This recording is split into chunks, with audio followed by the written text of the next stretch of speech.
Update. Am I the asshole for deliberately misunderstanding my baby's father? So it turns out he's got deep-seated resentment for me, lol.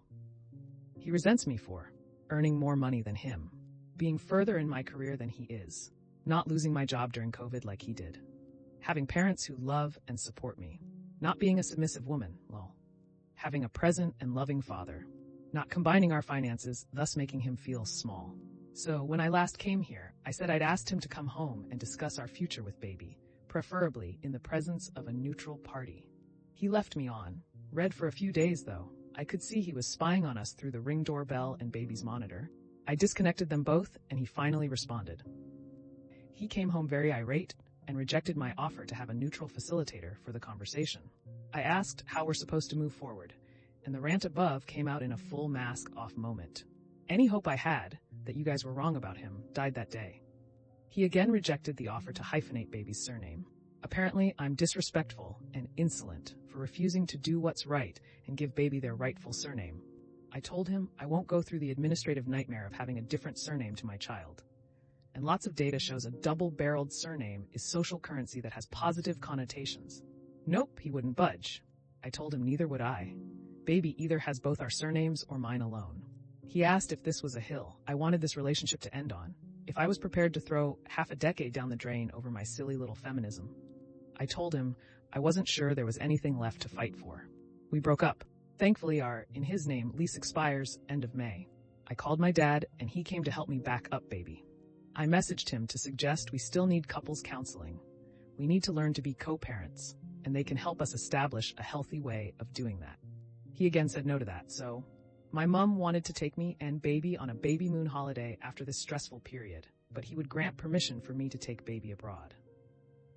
It's going to be a long road ahead. I've instructed a lawyer to help us set up a formal agreement to avoid this in the future. He's not responding to correspondence from the lawyer, so that's fun. He's sulking. Used to do this a lot when things didn't go his way. I hope he'll soon realize I no longer have time for his BS, and I won't be toyed with because I called his bluff and ended the relationship. To end on a bright note, the house I wanted us to buy a couple of years ago, which he talked me out of until he was back on his feet again, despite us being able to afford it on my salary alone, is back on the market. I took it as fate. It's time to move on from this man. It's a beautiful Victorian terrace near good schools, good transport links, a small garden, and close to my parents.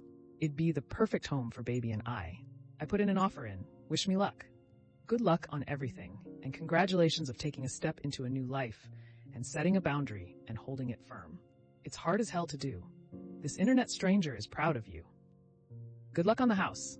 I hope the lawyers can get him to act more like an adult for co-parenting. Just remember to keep that maintenance fund large for house repairs and upkeep for a Victorian. Jumping on to add, make sure you get an inspection too. There's a general inspection, but there's also inspectors specifically for plumbing or electrical.